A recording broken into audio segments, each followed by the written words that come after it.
ഹരേ കൃഷ്ണ. കണ്ണൻ്റെ ഓടക്കുഴലിലേക്ക് എല്ലാവർക്കും സ്വാഗതം. ചൈത്രമാസത്തിലെ വെളുത്ത പക്ഷത്തെ നവമി തിഥിയിൽ പുണർദം നക്ഷത്രത്തിലാണ് ഭഗവാന്റെ 7ാമത്തെ അവതാരമായ ശ്രീരാമസ്വാമിയുടെ ജനനം. തിന്മകൾ വർദ്ധിച്ചു വരുന്ന കാലഘട്ടങ്ങളിൽ അവയെ നിഗ്രഹിച്ച് ധർമ്മം പുനഃസ്ഥാപിക്കാൻ ഭഗവാൻ വിഷ്ണു അവതാരമെടുത്ത് ഭൂമിയിൽ പിറക്കുന്നു. അങ്ങനെ ത്രേതായുഗത്തിൽ അയോധ്യയിൽ ദശരഥ മഹാരാജാവിൻ്റെയും കൗസല്യാദേവിയുടെയും പുത്രനായാണ് ശ്രീരാമസ്വാമിയുടെ ജനനം. ഉത്തമ പുരുഷൻ എന്ന നിലയിൽ ശ്രീരാമൻ വളരെ പ്രാധാന്യം അർഹിക്കുന്നു. പുത്രൻ എന്ന നിലയിൽ, ഭർത്താവ് എന്ന നിലയിൽ, സഹോദരൻ എന്ന നിലയിൽ, രാജാവ് എന്ന നിലയിൽ, പിതാവ് എന്ന നിലയിൽ, പോരാളി എന്ന നിലയിൽ സൽഗുണ സമ്പന്നനായ വ്യക്തിയാണ് ശ്രീരാമസ്വാമി. എല്ലാവരും ആഗ്രഹിക്കുന്ന എല്ലാ ഉത്തമ ഗുണങ്ങളും ഒത്തിണങ്ങിയ ആളാണ് ശ്രീരാമൻ.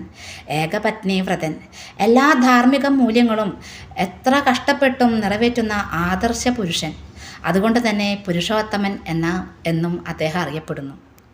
ഈ വർഷത്തിലെ ശ്രീരാമനവമി വരുന്നത് ഏപ്രിൽ 6, 2025 ഏപ്രിൽ 6 ഞായറാഴ്ചയാണ്. നവമി തിഥി തുടങ്ങുന്നത് 2025 ഏപ്രിൽ 5 സന്ധ്യ കഴിഞ്ഞ് 7:26 ആരംഭിച്ച് ഏപ്രിൽ 6 സന്ധ്യ കഴിഞ്ഞ് 7:22 അവസാനിക്കുന്നു. ഇനി ശ്രീരാമ നവമി വ്രതമെടുക്കുമ്പോൾ നമ്മൾ തലേദിവസം തന്നെ ഒരിക്കൽ ഊണോടുകൂടിയാണ് വ്രതമെടുക്കുന്നത്. മത്സ്യമാംസാദികളെല്ലാം നമ്മൾ മുന്നത്തെ ദിവസം തന്നെ ഉപേക്ഷിക്കേണ്ടതാണ്. വീടും പറമ്പും എല്ലാം വൃത്തിയായി സൂക്ഷിക്കുക. അതുപോലെ ലഹരിയൊന്നും ഉപയോഗിക്കാതിരിക്കുക, ബ്രഹ്മചര്യം പാലിക്കുക. തലേദിവസം ഒരിക്കൽ മാത്രമേ അരി ആഹാരം കഴിക്കാൻ പാടുള്ളൂ. അല്ലാത്ത സമയത്ത് ലഘുഭക്ഷണങ്ങൾ കഴിക്കാം 2 നേരം. അതുപോലെ നമ്മൾ തലേദിവസം രാവിലെ ബ്രഹ്മമുഹൂർത്തത്തിൽ എണീറ്റ് കുളിച്ച് ഭഗവാനെ വിളക്ക് വെച്ച് ധൂമദീപ ആരതിയൊക്കെ എടുത്ത് ഭഗവാനെ നിവേദ്യം സമർപ്പിച്ച് കർപ്പൂര ആരതിയെല്ലാം എടുത്തതിന് ശേഷം നാമങ്ങൾ ചൊല്ലാം. തുളസീദേവിക്ക് ജലം സമർപ്പിച്ച് പ്രദക്ഷിണം ചെയ്ത് ഒരു വിളക്ക് വയ്ക്കാം. അങ്ങനെ ഭഗവാന്റെ നാമങ്ങളെല്ലാം ജപിക്കുക. ക്ഷേത്രത്തിൽ പോകാൻ സാധിക്കുന്നവർ ക്ഷേത്രത്തിൽ പോവുക. അതുപോലെ തന്നെ വൈകുന്നേരവും വിളക്കെല്ലാം ദേഹശുദ്ധി വരുത്തി വിളക്കെല്ലാം കത്തിച്ച് നാമജപം മുടങ്ങാതെ ചെയ്യാം. ഇനിയും ഏപ്രിൽ 6 ശ്രീരാമനവമി ദിനത്തിൽ രാവിലെ തന്നെ ബ്രാഹ്മമുഹൂർത്തത്തിൽ എണീറ്റ് കുളിച്ച് ഭഗവാനെ വിളക്ക് വയ്ക്കാം. ഭഗവാനെ തുളസിമാല സമർപ്പിക്കാൻ കഴിയുന്നവർ തുളസിമാല ഭഗവാനെ ചാർത്തി കൊടുക്കുക. ഒന്നുകിൽ ശ്രീരാമസ്വാമിയുടെ ഫോട്ടോ ഉണ്ടെങ്കിൽ ഫോട്ടോയ്ക്ക്, അല്ലെങ്കിൽ നമ്മുടെ ഭഗവാന്റെ വിഗ്രഹമാണെങ്കിൽ വിഗ്രഹത്തിന് ചാർത്തി കൊടുക്കുക. കുറച്ച് മഞ്ഞപ്പൂവ് ലഭിക്കുമെങ്കിൽ ആ മഞ്ഞപ്പൂവ് സമർപ്പിക്കുന്നത് നല്ലതാണ്. അതുപോലെ മാല കെട്ടിയിടുന്നതും വളരെ നല്ലതാണ്. അങ്ങനെ വിളക്കൊക്കെ വെച്ച് ഭഗവാനെ ധൂമദീപ ആരതിയൊക്കെ എടുത്ത് നിവേദ്യം സമർപ്പിച്ച് എന്തെങ്കിലും മധുര പലഹാരങ്ങൾ ഭഗവാനെ സമർപ്പിക്കാം കേട്ടോ. കാരണം അന്ന് ഭഗവാന്റെ പിറന്നാളല്ലേ. അപ്പോൾ നമുക്ക് ഭഗവാന് വേണ്ടിയിട്ട് ഉച്ചയ്ക്ക് സദ്യ ഉണ്ടാക്കി കൊടുക്കാം. ഇനി ഒരു നേരം അരിയാഹാരം കഴിച്ചിട്ടാണ് വ്രതമെടുക്കുന്നവർക്കാണെങ്കിൽ ഈ ഭഗവാനെ നിവേദിച്ച ഈ സദ്യ കഴിക്കാവുന്നതാണ്. പിന്നെ ഉപവസിക്കുന്നവർക്ക് ഉപവസിക്കാം. അല്ലെങ്കിൽ പഴവും പാലും കഴിച്ചിട്ടാണ് വ്രതം എടുക്കുന്നതെങ്കിൽ അങ്ങനെയും ചെയ്യാം. അതൊക്കെ നമ്മുടെ ആരോഗ്യത്തിനനുസരിച്ചിട്ടാണ് ഈ വ്രതം എടുക്കേണ്ടത്. അതുപോലെ ഭഗവാനെ പാനകം നിവേദ്യമായി സമർപ്പിക്കുന്നതും പരിപ്പ് നേദ്യമൊക്കെ സമർപ്പിക്കുന്നത് വളരെ നല്ലതാണ്. ഭഗവാന് ഏറ്റവും ഇഷ്ടപ്പെട്ടതാണ് പാനകവും പരിപ്പ് നേദ്യമൊക്കെ. സമർപ്പിക്കാൻ സാധിക്കുന്നവർ അത് സമർപ്പിക്കാം. ശ്രീരാമനവമി ദിവസം വീട്ടിൽ വിളക്കെല്ലാം വെച്ച് നാമജപങ്ങളെല്ലാം ചെയ്തതിന് ശേഷം നമ്മൾ അടുത്ത് വൈഷ്ണവ ക്ഷേത്രം ഉണ്ടെങ്കിൽ അവിടേക്ക് പോവുക. ശ്രീരാമസ്വാമിയുടെ ക്ഷേത്രമാണുണ്ടെങ്കിൽ അവിടെ പോകുന്നതാണ് ഏറ്റവും നല്ലത്.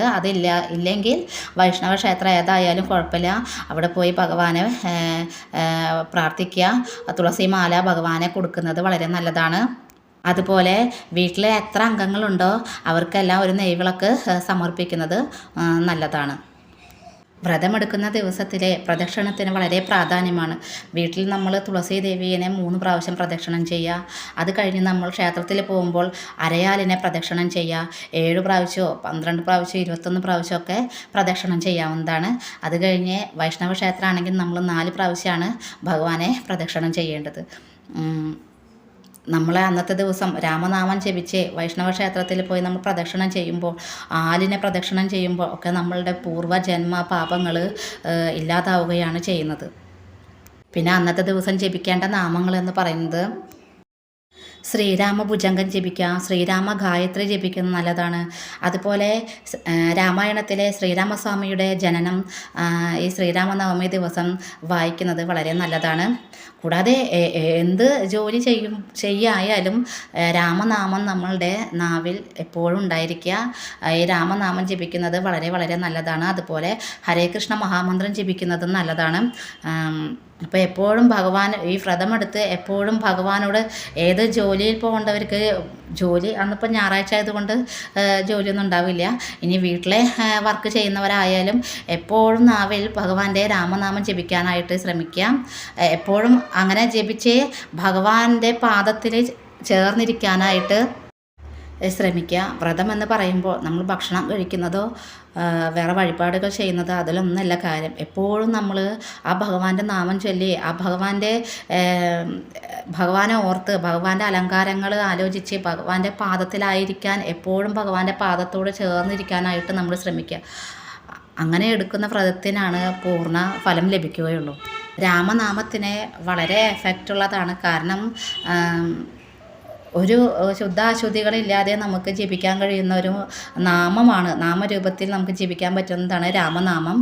അപ്പോൾ വാത്മീകി മഹർഷിയുടെ കഥ എല്ലാവർക്കും അറിയാലോ. അദ്ദേഹം ആദ്യം വാത്മീകി എന്ന പേര് സ്വീകരിക്കുന്നതിനൊക്കെ മുന്നേ രത്നാകരൻ എന്ന പേരുള്ള കൊള്ളക്കാരനായിരുന്നു. കാട്ടിലൂടെ പോകാൻ ആരെയും അനുവദിക്കാറില്ല. അതിലൂടെ പോകുന്ന ആളുകളെ പിടിച്ച് ഭീഷണിപ്പെടുത്തി കൊല്ലാനൊക്കെ നോക്കിയിട്ട് അവരുടെ കയ്യിലുള്ള പണമെല്ലാം തട്ടിയെടുത്ത് അങ്ങനെയാണ് അയാൾ കുടുംബം പുലർത്തിയിരുന്നത്. അങ്ങനെ ഒരു ദിവസം സപ്തഋഷിമാരെ രത്നാകരൻ്റെ മുന്നിൽ പെടുകയാണ്. അപ്പോൾ അവരെ ഭീഷണിപ്പെടുത്തി അവരെ കൊല്ലുമെന്നൊക്കെ പറഞ്ഞ് അവരെ കയ്യിലുള്ള അവരെ കയ്യിൽ എന്താണുള്ളത് അത് മോഷ്ടിക്കാനായിട്ട് നിൽക്കുകയാണ്. അപ്പോൾ ഋഷിമാർ ചോദിക്കുകയാണ് ഈ പാപങ്ങളെല്ലാം എങ്ങനെയാണ് അനുഭവിച്ച് തീരുക എന്ന്. അപ്പോൾ രത്നാകരൻ അവരോട് ചോദിക്കുകയാണ് എന്താണ് നിങ്ങൾ പറയുന്നത് എന്ന് ചോദിച്ചപ്പോൾ ഋഷിമാർ പറയും താങ്കൾ എന്തിനു വേണ്ടിയിട്ടാണ് ഈ കൊടും പാപമെല്ലാം ചെയ്യുന്നതെന്ന് ചോദിച്ചപ്പോൾ എനിക്ക് വീട്ടിൽ ഭാര്യയും മക്കളൊക്കെ ഉണ്ട്, അവരെ നോക്കാനായിട്ടാണ് എന്ന് പറയും. അപ്പോൾ സപ്തഋഷിമാർ ചോദിക്കുകയാണ് നിങ്ങളുടെ ഭാര്യയും മക്കളെയും നോക്കാനല്ലേ ഇത്രയും പാപങ്ങൾ ചെയ്തു കൂട്ടുന്നത്? അപ്പോൾ ഇതിൽ നിന്ന് കിട്ടുന്ന ധനമൊക്കെ നിങ്ങൾ നിങ്ങളുടെ ഭാര്യയ്ക്കും മക്കൾക്കും അല്ലേ കൊണ്ടു കൊടുക്കുന്നത്. അപ്പോൾ താങ്കൾ ചെയ്യുന്ന ഈ പാപകർമ്മങ്ങളുടെ ഫലവും അവരും കൂടി അനുഭവിക്കുക എന്ന് ചോദിച്ചു. അപ്പോഴാണ് രത്നാകരന് ബോധോദയം ഉണ്ടായത്. രത്നാകരൻ പറഞ്ഞു, സപ്തഋഷിമാർ പറഞ്ഞു താങ്കൾ ഇതൊന്ന് താങ്കളുടെ ഭാര്യയോട് ഒന്ന് ചോദിച്ചിട്ട് വരൂ, ഞങ്ങൾ ഇവിടെ തന്നെ കാത്തു നിൽക്കാമെന്ന് പറയണം. അങ്ങനെ രത്നാകരൻ ഭാര്യയുടെ അടുത്തേക്ക് പോവാണ്. പോയിട്ട് ചോദിക്കും നിങ്ങളെ നോക്കാനല്ലേ ഞാൻ ഇത്രയും കൊടും പാപങ്ങളൊക്കെ ചെയ്തത്, അപ്പോൾ ആ പാപത്തിൻ്റെ പങ്ക് നിങ്ങളും കൂടി അനുഭവിക്കുമെന്ന് ചോദിക്കുമ്പോൾ ഭാര്യ പറയും താൻ നിരന്തരം ചെയ്യുന്ന കർമ്മങ്ങൾ തൻഫലം താൻ അനുഭവിച്ചിടുകയെന്നേ വരൂ. അതെങ്ങനെ ഞങ്ങൾ കൂടി അനുഭവിക്കും? നിങ്ങളാണ് അത്രയും പാപങ്ങൾ ചെയ്തത്, അപ്പോൾ അതിൻ്റെ പാപഫലം നിങ്ങൾ മാത്രം അനുഭവിച്ചാൽ മതിയെന്ന് പറയും. അങ്ങനെ രത്നാകരൻ സപ്തഋഷിമാരുടെ അടുത്തേക്ക് ഓടിയെത്തുകയാണ്. അപ്പോൾ അവരോട് പറയും, ഭാര്യ പറഞ്ഞ കാര്യം അവരോട് പറയും. അങ്ങനെ രത്നാകരൻ ചോദിക്കുകയാണ് ഇത്രയും അറിവില്ലായ്മ കൊണ്ട് ഞാൻ ഇത്രയും പാപങ്ങളെല്ലാം ചെയ്തു, ഇനി ഇതിൽ നിന്ന് എനിക്ക് ഈ പാപങ്ങളിൽ നിന്ന് മോചനം ലഭിക്കാനായിട്ട് ഞാൻ എന്താണ് ചെയ്യേണ്ടതെന്ന് രത്നാകരൻ ഋഷിമാരോട് ചോദിച്ചപ്പോൾ സപ്തഋഷിമാരെ രത്നാകരനെ ഉപദേശിച്ചു കൊടുക്കുകയാണ് രാമനാമം. താരകമന്ത്രമായ ഈ രാമനാമം ജപിക്കാനായിട്ട് അദ്ദേഹത്തോട് പറയാണ്. അങ്ങനെ അവിടെ ഇരുന്ന് അദ്ദേഹം രാമനാമം ജപിച്ചു. അപ്പോൾ രാമനാമം ജപിക്കുമ്പോൾ ജീവിതത്തിൽ ഉയർച്ചയാണ് ഉണ്ടാവുക എന്നുള്ളതിന് ഉത്തമ ഉദാഹരണമാണ് ഈ രത്നാകരൻ എന്നുള്ള കൊള്ളക്കാരനിൽ നിന്ന് ബ്രഹ്മർഷിയായി വാത്മീകി മഹർഷിയായി രത്നാകരൻ എന്ന കൊള്ളക്കാരൻ ഉയർന്നത് ഈ രാമനാമത്തിൻ്റെ മഹത്വം കൊണ്ടാണ്. അപ്പോൾ എല്ലാവരും ഈ ശ്രീരാമനവമി ദിവസം തൊട്ട് രാമനാമം ജപിക്കുക. ദിവസം ഒരു 108 പ്രാവശ്യമെങ്കിലും ജപിക്കാനായിട്ട് ശ്രമിക്കുക. രാമ എന്ന ആ വാക്കിൻ്റെ അർത്ഥം തന്നെ ആനന്ദം എന്നാണ്. നാരായണ എന്ന നാമത്തിലെ ജീവസ്വരമായ രായും നമശിവായ എന്ന നാമത്തിൻ്റെ ജീവസ്വരമായ മായും ചേർന്ന് രാമനാമം ആകുന്നു. അതുകൊണ്ട് ഈ രാമനാമം ജപിച്ചാൽ നമ്മുടെ പൂർവ്വജന്മ പാപങ്ങൾ ഇല്ലാതാവുന്നു.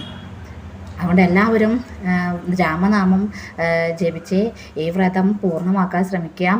അതുപോലെ വൈകിട്ടും ശ്രീരാമനവമി ദിവസം ദേഹശുദ്ധി വരുത്തി വിളക്ക് വെച്ച് നാമജപം ചെയ്യാൻ മറക്കരുത്. വ്രതം അവസാനിപ്പിക്കേണ്ടത് പിറ്റേന്ന് രാവിലെ ക്ഷേത്രത്തിൽ പോയിട്ട് പുണ്യാഹം കുടിച്ച് വ്രതം അവസാനിപ്പിക്കാം. അല്ലെങ്കിൽ വീട്ടിലെ തുളസി തീർത്ഥം കുടിച്ച് വ്രതം അവസാനിപ്പിക്കാവുന്നതാണ്. അപ്പോൾ എല്ലാവർക്കും ഈ ശ്രീരാമനവമി ദിവസം ഭഗവാന്റെ പാദത്തോട് ചേർന്ന് രാമനാമമൊക്കെ ചൊല്ലി ഹരേ കൃഷ്ണ മഹാമന്ത്രം ചൊല്ലി അതുപോലെ രാമായണത്തിലെ ഭഗവാന്റെ ജനനം അവതാരത്തിൻ്റെ ആ ഭാഗം പാരായണം ചെയ്ത് ഭഗവാന്റെ പാദത്തോട് ചേർന്നിരിക്കാനായിട്ട് ഭഗവാൻ എല്ലാവരെയും അനുഗ്രഹിക്കട്ടെ. ഹരേ കൃഷ്ണ. സർവം ശ്രീ രാധാകൃഷ്ണ അർപ്പണമസ്തു. ജയ ശ്രീ രാധേ രാധേ. ഹരി ഹരി ബോൾ.